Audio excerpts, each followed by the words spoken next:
تو ایک ایسا دور جس سے میں اور آپ گزر رہے ہیں کہ جہاں پر دین کی سمجھ اور دین کا شوق انتہائی کم ہو چکا ہے، تو ایسے واقعات، ایسے دلائل، ایسے مسلم سلسلے جو دلوں کے اندر دین کے اعتماد کو بڑھا دیں، نبی کی محبت کو بڑھا دیں، اللہ رب العالمین کی قدرت و مقام کی عظمت و جلال کو بڑھا دیں، تو اس کو شک کا شکار کر دینا، اس کے بارے میں غلط انٹرپریٹیشن کرنا، غلط تشریح کرنا، میں سمجھتا ہوں یہ اس وقت اسلام پر بہت بڑا ظلم ہے۔ تو کس تاریخ کو معراج ہوئی ہے؟ اگر یہ کہیں نہ ہو تو ہم ذمہ دار ہیں۔ علامہ عینی علیہ رحمت نے، دیگر علماء نے اسی بخاری شریف کی شرح میں لکھا ہے کہ کئی اقوال میں سے ایک قول جو ہے وہ امام عبد الغنی کا موجود ہے، اور وہ یہ کہتے ہیں کہ 27 رجب المرجب کو حضور کو معراج ہوئی ہے۔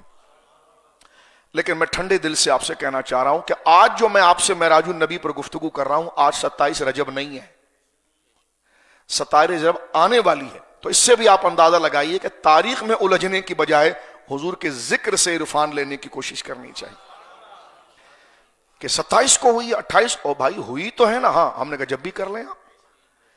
ایک آواز ہمیں، ایک باز گشت ہمیں یہ بھی سنائی دی گئی ہے کہ کوئی کہتا ہے 27 کو ہوئی ہے، کوئی کہتا ہے رجب کو ہوئی ہے، کوئی کہتا ہے ربیع الاول کو ہوئی ہے، کوئی کہتا ہے فلاں ہوئی ہے۔ میں نے کہا ان باتوں کا کیا حاصل ہے؟ یعنی یہ بات کر کے آپ کیا کرنا چاہتے ہیں؟ اپنے علم سے قلاشی کا ثبوت دے رہے ہیں، اس لیے کہ تاریخ اور کسی مسئلے کی تشریح میں اقوال ہوا کرتے ہیں، یہ تو علمی ایک ذوق ہے، اس کو آپ شک کا بیان بنا دیں تو آپ نے پتہ نہیں کیا علم پڑھا ہے، اور نہ جانے آپ نے علم کو کیسے سمجھا ہے۔ ایک بات لیکن میں یہ کہنا چاہتا ہوں کہ کچھ پڑھے لکھے بھی لوگ ایسی بات کرتے ہیں کہ معراج کی محفل نہیں ہونی چاہیے، مل کر اجتماع نہیں ہونا چاہیے، تو میں بڑے ادب کے ساتھ ان سے کہتا ہوں کیا حضور کو معراج ہوئی ہے؟ کہتے ہاں ہوئی ہے۔ میں نے کہا سورہ بنی اسرائیل کی 18 آیتیں، سورہ نجم کی 18 آیتیں حضور کے معراج کو بیان کرتی ہیں؟ کہتے جی بالکل کرتی ہیں۔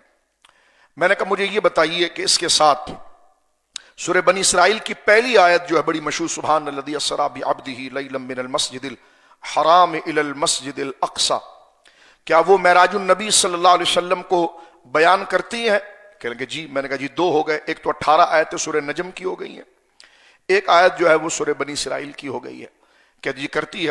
میں نے کہا اسی طرح آپ مجھے یہ بتائیے کہ سورہ بنی اسرائیل کی آیت نمبر 60 وما جعلنا الرؤیا التي اریناک الا فتنة للناس، یہ حضور کے معراج کو بیان کرتی ہے؟ کہنے کہ جی ہاں ہاں بالکل کرتی ہے۔ تو میں نے کہا 19 وہ تھی، 20 یہ، اور 21 یہ ہو گئی۔ کہنے کہ جی بالکل ٹھیک ہے۔ ہم نے کہا یہ اب ذرا یہ بتا دیجئے کہ سورہ زخرف، یہ قرآن کریم 25ویں پارے کی سورت ہے، اور اس کی آیت نمبر 45 ہے۔ اللہ فرما رہا وَاسْأَلْ مَنْ أَرْسَلْنَا مِنْ قَبْلِكَ مِنْ رُسُلِنَا أَجَعَلْنَا مِنْ دُونِ الرَّحْمَنِ آلِهَةً يُعْبَدُونَ۔ ہم نے کہا کیا مفسرین اور صحابہ نے یہ نہیں کہا کہ سورہ زخرف کی یہ آیت بھی حضور کی معراج بیان کرتی ہے؟ کہنے لگے ہاں۔ ہم نے کہا کتنی ہو گئی جی؟ 22۔ ہم نے کہا تھوڑا سے آگے چلیں، اللہ فرماتا وَلَقَدْ آتَيْنَا مُوسَى الْكِتَابَ، ہم نے موسیٰ کو کتاب دی، فَلَا تَكُنْ فِي مِرْيَةٍ مِّن لِقَائِهِ، اے حبیب آپ موسیٰ کو دیکھنے میں شک نہیں کرنا۔ تو حضرت موسیٰ تو کئی ہزار سال پہلے انتقال کر گئے، اور اللہ کہہ رہا ہے فَلَا تَكُنْ فِي مِرْيَةٍ، فَلَا تَكُنْ فِي مِرْيَةٍ مِّن لِقَائِهِ، آپ موسیٰ کی ملاقات جو آنکھوں سے آپ نے کی ہے اس میں شک نہیں کرنا۔ تو یہ کب ہوا ہے؟ حضرت عبداللہ ابن عباس کہتے ہیں یہ معراج میں ہوا ہے۔ تو 23 آیتیں ہو گئیں۔ ہم نے کہا بتائیے، آپ کہتے ہیں جی مجمع نہیں ہونا چاہیے، اجتماع نہیں ہونا، ٹھیک ہے آپ کا یہ مشورہ ہم قبول کرتے ہیں، لیکن ہم آپ سے ایک درخواست کرنا چاہتے ہیں، یہ بتائیے کہ کیا سرکار کو معراج ہوئی ہے؟ کہنے لگے ہوئی ہے۔ ہم نے کہا ان ساری آیات جو 23 آیات ہیں یہ حضور کے معراج کو ذکر کرتی ہیں؟ کہنے لگے جی بالکل کرتی ہے۔ ہم نے کہا بخاری کتاب الصلاۃ کی پہلی حدیث، طویل حدیث، حضور کے معراج کو ذکر کرتی ہے؟ کہنے لگے جی بالکل موجود ہے۔ ہم نے کہا مسلم شریف کتاب الایمان میں احادیث حضور کے معراج پر ہے؟ کہنے لگے جی بالکل ہے۔ ہم نے کہا جامع ترمذی؟ کہنے لگے بالکل ہے۔ ہم نے کہا نسائی؟ بالکل ہے۔ ہم نے کہا آگے کی کتاب تو بھری پڑی ہے، یہ سب ہے نا؟ کہنے لگے ہیں۔ تو میں نے کہا بیان بھی تو کیا جائے گا نا پھر؟ کہنے لگے جی ہاں بیان تو کیا جائے گا۔ تو میں نے کہا جب بیان کیا جائے گا تو لوگ جمع تو ہوں گے؟ کہاں وہ تو جب سنائیں گے تو لوگ جمع ہوں گے۔ تو میں نے کہا ان تک آواز پہنچانے کے لیے اسپیکر مائک تو لگایا جائے گا؟ کہنے لگا ہاں وہ بھی ضروری ہے. ہم نے کہا جب وہ آ کر بیٹھیں گے تو ان کے لیے نشست بھی بچھائی جائے گی؟ کہنے لگا ہاں ہاں. تو ہم نے کہا کچھ قمقمے بھی جلائے جائیں گے کہ قرآنی آیات پڑھی جا رہی ہے تعظیم؟ وہ بھی ٹھیک ہے. ہم نے کہا 2-2.5 گھنٹہ ہمارے ساتھ وہ رہیں گے تو کچھ کھانے پینے کا انتظام، ضیافت، اخلاق کا طریقہ یہ بھی کیا جائے گا؟ کہنے لگا ہاں. تو میں نے کہا سب تو مان گئے آپ. جب سب تو مان گئے تو پھر یہ بدعت کس چیز کو کہہ رہے تھے آپ؟ کہ کیا چیز بدعت تھی؟ تو اس کو کسی مسلک کا تعارف یا اس کی تنقید کا نشانہ نہ بنائیں. اس پسماندہ دور میں جس میں میں اور آپ گزر رہے ہیں، انتہائی طور پر ہم کمزوری کے طور پر گزر رہے ہیں، اور ہمارے دلوں کے اندر ایمان کی حرارت جو ٹمٹما رہی ہے وہ بس خدا نہ کرے ختم ہونے کے قریب ہے.